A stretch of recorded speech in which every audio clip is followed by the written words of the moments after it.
Assalamualaikum warahmatullahi wabarakatuh. Perkenalkan, nama saya Fahri Umar Supriyadi dari kelas D3 RPLA 02 Fakultas Ilmu Terapan NIM 60706230054. Di sini saya akan mengerjakan tugas video mata kuliah Pendidikan Agama Islam. Tetapi sebelum kita lanjut ke materinya, marilah kita bersyukur kepada Allah Subhanahu wa Ta'ala bahwasanya sampai detik ini kita masih diberikan kenikmatan. Di sini saya mengambil materi tentang Al-Quran adalah petunjuk bagi segenap manusia. Al-Quran juga dari segi bahasa berasal dari kata qara'a, yaqra'u, qira'atan, Qur'anan, yang berarti sesuatu yang dibaca atau bacaan.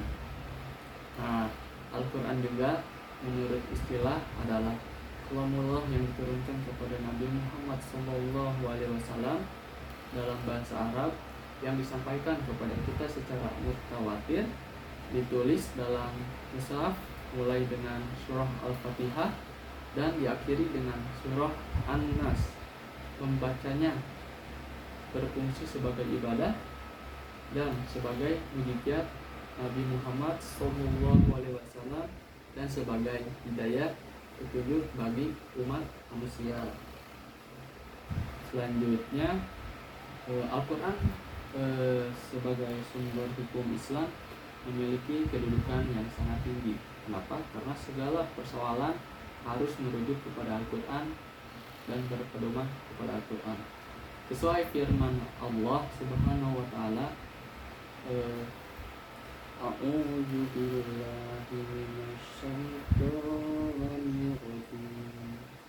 Bismillahirrahmanirrahim. Ya ayyuhalladzina amanu atiiullaha wa atiiur rasulah wa ulil amri minkum. Ya'tum fis-sam'i farudduhu ilallahi wa rasulihi in kuntum tu'minuna billahi wal yawmil akhir. Dzalika khairun wa ahsanu ta'wila.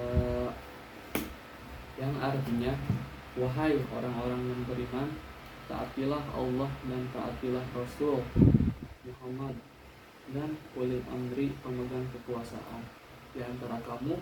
Kemudian jika kamu berbeda pendapat tentang sesuatu, maka kembalikanlah kepada Allah Subhanahu wa Ta'ala dan Al-Quran dan Rasul sunnahnya. Jika kamu beriman kepada Allah Subhanahu wa Ta'ala dan hari kemudian, yang demikian itu lebih utama bagimu dan lebih baik akibatnya. Yang selanjutnya, mengapa Al-Quran dijadikan pedoman?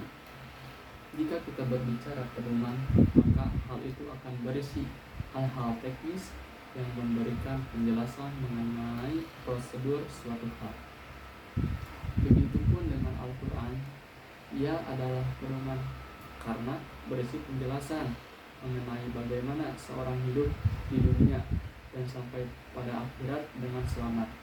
Al-Quran berfungsi sebagai pedoman manusia, sebagai petunjuk yang hak dan yang batil, menjelaskan tentang ketentuan Allah Subhanahu wa Ta'ala agar manusia tidak tersesat di dunia ini.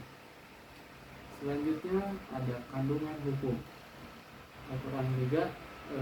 Kandungan hukum Al-Quran yang pertama ada akidah atau keimanan. Akidah terkait dengan keimanan terhadap hal-hal gaib yang semua terangkum dalam rukun iman.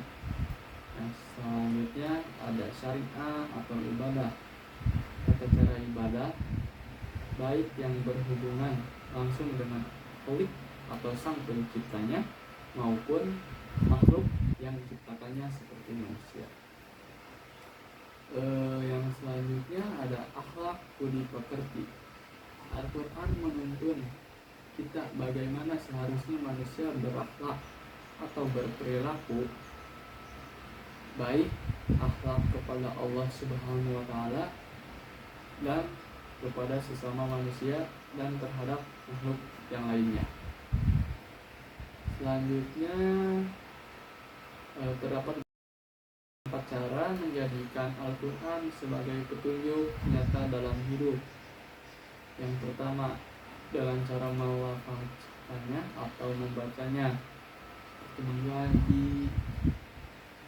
mengaji.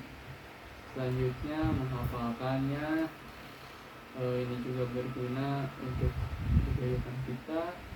Terus yang ketiga ada menadaburinya. Nah, di sini disunahkan membaca Al-Quran dengan tadabur atau berusaha merenungkan kandungan maknanya, dan tafahum atau berusaha memahaminya, kandungan dari Al-Quran dan maknanya. Yang terakhir ada mengamalkannya di kehidupan sehari-hari.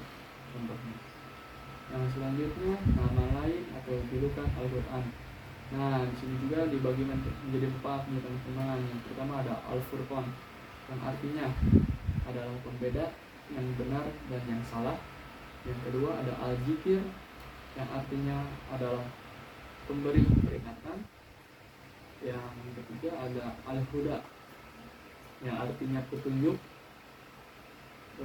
Terus yang terakhir atau yang keempat artinya ada Al-Bayan, yang artinya penerang bagi seluruh umat manusia dan petunjuk serta pelajaran bagi orang-orang yang bertakwa. Kemudian di sini juga ada ayat Al-Quran yang terbukti secara ilmiah kebenarannya. Yang pertama ada sungai di bawah laut, yang dijelaskan pada surat Al-Furqan ayat 53, yang artinya, dan dialah yang membiarkan 2 laut yang mengalir atau berdampingan, yang ini tawar lagi segar dan yang lain asin lagi pahit, dan dia jadikan antara keduanya dinding dan batasan yang menghalangi.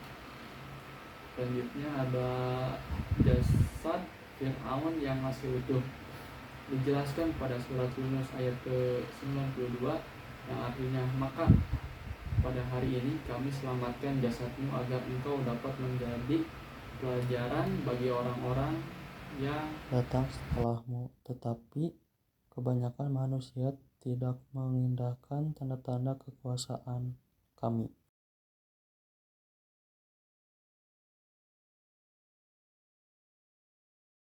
Mungkin sekian saja presentasi dari saya, tapi sebelum menutup presentasinya, izinkan saya membacakan sedikit.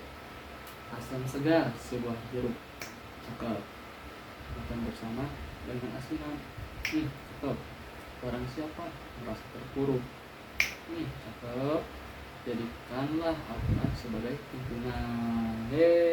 Mungkin segitu saja presentasi dari saya. Mohon maaf bila ada salah-salah kata. Sebelum saya tutup, marilah kita membaca doa kafaratul majelis. Subhanakallahumma wa bihamdika asyhadu an la ilaha